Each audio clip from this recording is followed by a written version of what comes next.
Wa kulu makanlah washrabu, kulu makanlah washrabu, minumlah. Hatta yatabayyana lakumul khaytul abyadu minal khaytil aswadi minal fajar. Silakan makan, silakan minum sampai terbit fajar. Maksud terbit fajar situ sholat sunat fajar. Nama lainnya sholat subuh.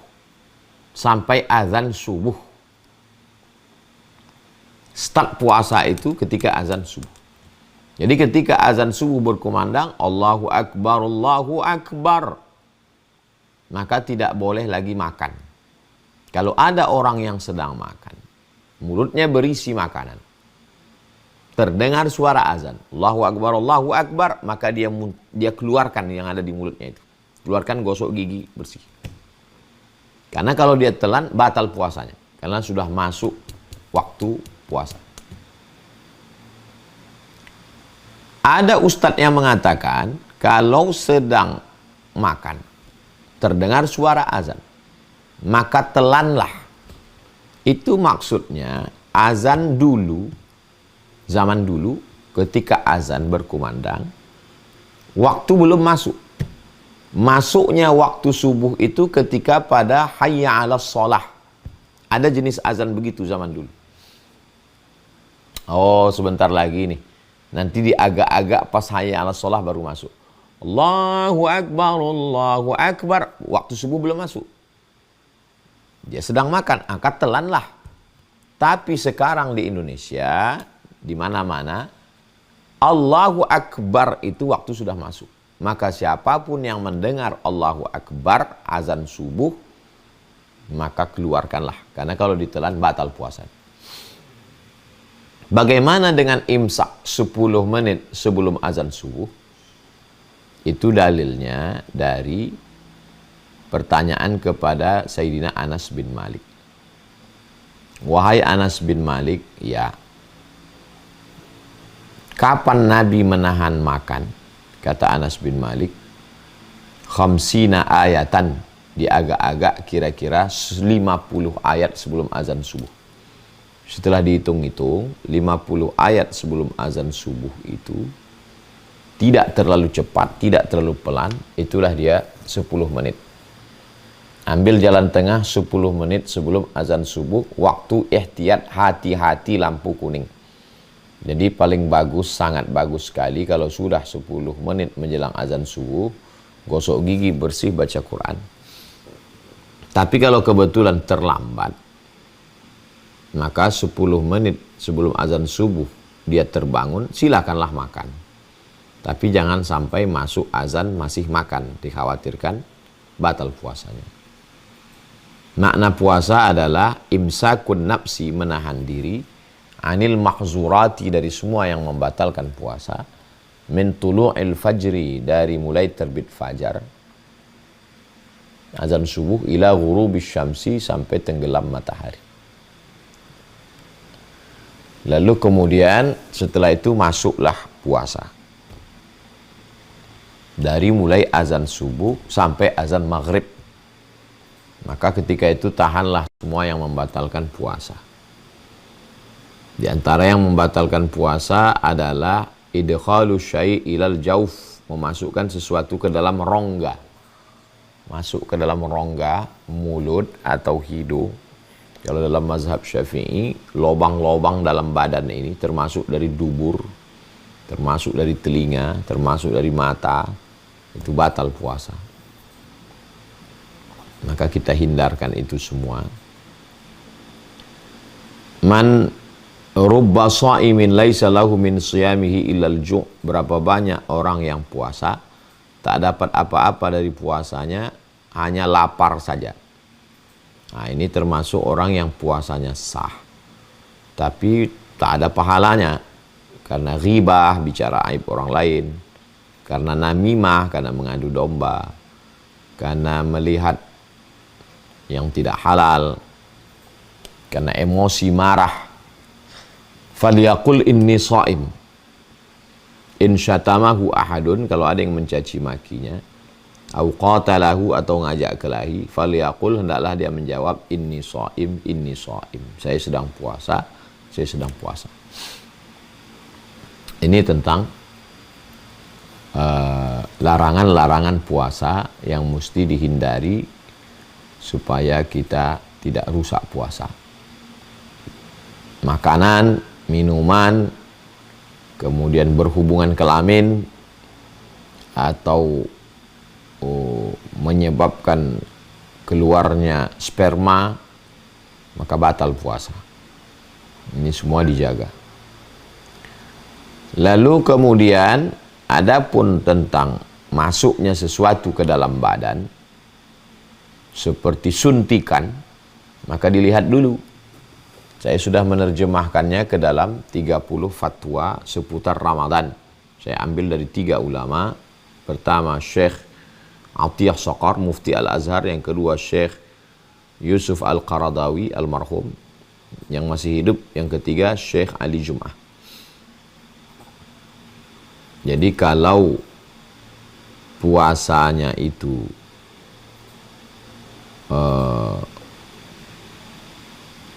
yang masuk itu disuntikkan itu adalah obat, maka tidak batal puasanya. Tapi kalau yang masuk itu adalah makanan, maka batal puasanya.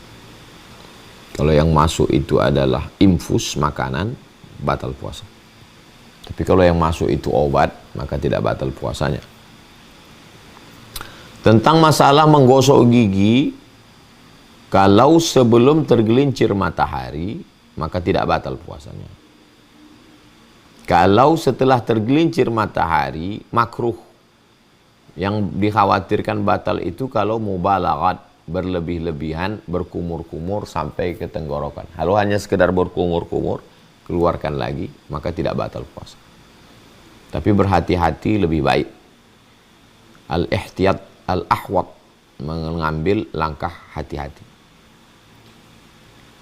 Lalu kemudian sampailah masuk waktu berbuka puasa, dianjurkan menyegerakan. Makna menyegerakan, kalau sudah azan, maka berbukalah. Nah, jadi jangan lagi ditunda-tunda. Maka menyegerakan itu bahasa Arabnya ajala yu'ajjilu ta'jilan. Ta'jil, menyegerakan. Maka sekarang sudah jadi istilah. Mana ta'jilnya? Ta'jil itu bukan makanan berbuka itu. Menyegerakan untuk berbuka itu namanya ta'jil. Dianjurkan untuk seteguk 2 teguk air atau kurma. Kenapa kurma? Karena dia manis. Usus lambung kita yang selama 13 jam setengah kalau di Sumatera, sahur jam 5, buka puasa jam 6.30. Selama 13 jam setengah itu lambung usus itu kering, diisi dengan air, jangan air dingin, khawatir dia luka, sariawan, panas dalam, batuk. Walaupun hawa nafsu luar biasa, tapi jaga kesehatan. Maka ini semua adalah untuk supaya ibadah kita itu diterima Allah Subhanahu wa ta'ala. Lalu kemudian proses bulan puasa ini adalah membiasakan diri untuk beramal. Membiasakan diri sholat berjamaah, membiasakan diri mengendalikan hawa nafsu, membiasakan diri untuk menjaga dari pandangan. Islam tidak menghilangkan hawa nafsu. Islam adalah agama yang menempatkan hawa nafsu sesuai pada tempatnya. Nafsu makan, silakan makan. Liuqima sulbahu, untuk menegakkan tulang belakang. Nafsu minum, silakan minum, untuk supaya badan jangan sampai dehidrasi, kurang cairan. Nafsu biologis silakan, tujuannya untuk waladun solihun, anak yang soleh. Nah, ini semua ditempatkan pada tempatnya. Kalau manusia sudah mampu menahan yang halal, makanannya halal, minumannya halal, istrinya halal, bisa dia tahan, maka insya Allah di luar Ramadan yang haram pun dia akan kuat mengendalikan dirinya. Intinya adalah tazkiyatun nafs, pengendalian diri, pensucian diri, sehingga nafsu manusia itu menjadi nafsu yang lawamah. Nafsu yang lawamah menjadi nafsu mutmainnah. Berawal dari nafsu ammaratum bisu, maunya jahat, buruk, jelek. Lalu kemudian beralih ke lawamah, kadang-kadang baik, kadang-kadang jelek. Lalu beralih kepada puncak yang terbaik adalah ya ayyatuhan nafsul mutmainnah. Wahai orang yang jiwanya tenang, irji'i ila rabbiki radiyatan mardiyah. Kembalilah kepada Allah dalam keadaan ridha. Wadkhuli fi ibadi wadkhuli jannati. Masuklah ke dalam golongan hambaku, masuklah ke dalam surgaku. Itulah yang sebagai pengantar dialog sudah saya jelaskan, dari mulai melihat anak bulan sampai ke sahur, tarawih, witir, sahur, siang Ramadan sampai berbuka puasa. Itu sekilas kajian fikih Ramadan kita. Selanjutnya saya serahkan ke Bang Alvin Firdaus untuk dialog interaktif tentang terkait dengan fikih Ramadan. Terima kasih. Assalamualaikum warahmatullahi wabarakatuh.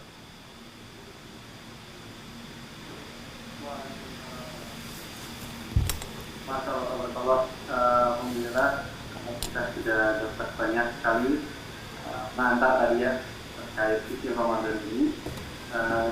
Berikutnya kita masuk ke sesi yang kita tunggu ini, bangga dengan semuanya, yaitu sesi tanya jawab. Apa sebelumnya suara agak tambah gitu. Oke, sambil kita menunggu suara dari normal kembali, silakan pertanyaan-pertanyaan disampaikan via chat ya, Bang Kajina ya. Sampaikan via chat. Assalamualaikum Ustaz. Waalaikumsalam warahmatullahi wabarakatuh, Bang Alvin.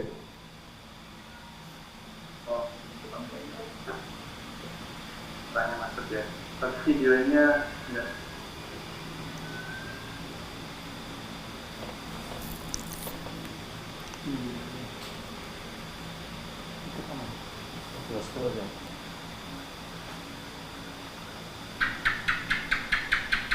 Baik, sambil menunggu, nah yang ingin order speaker Quran luas, mau samaan speaker Qurannya, bisa kita setel 24 jam di ruangan kita, di kamar kita, ya. Kita bisa belajar selama 24 jam. Apalagi nanti kita akan masuk di bulan Ramadan, bulan yang identik dengan Quran gitu ya. Kan pesan ini link yang kami share di bawah.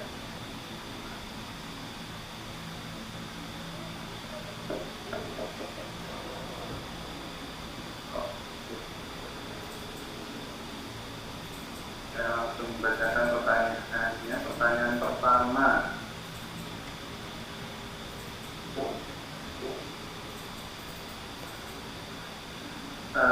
izin Ustaz dari Harimawan, apakah dalam bulan Ramadan dibolehkan sholat witir 2 kali? Yang pertama sholat witir mengakhiri sholat tarawih, dan sholat witir setelah sholat tahajud di bulan Ramadan. Mohon jawabannya. La witrani, tidak boleh 2 kali witir fi lailatin dalam satu malam. Tidak boleh 2 kali witir dalam satu malam.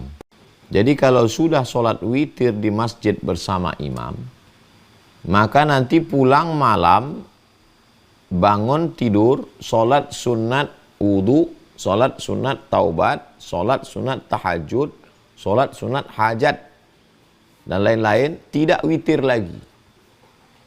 Yang afdalnya habis sholat tarawih itu selesaikan dengan witir dengan imam, untuk dapat pahala qiyamul lail.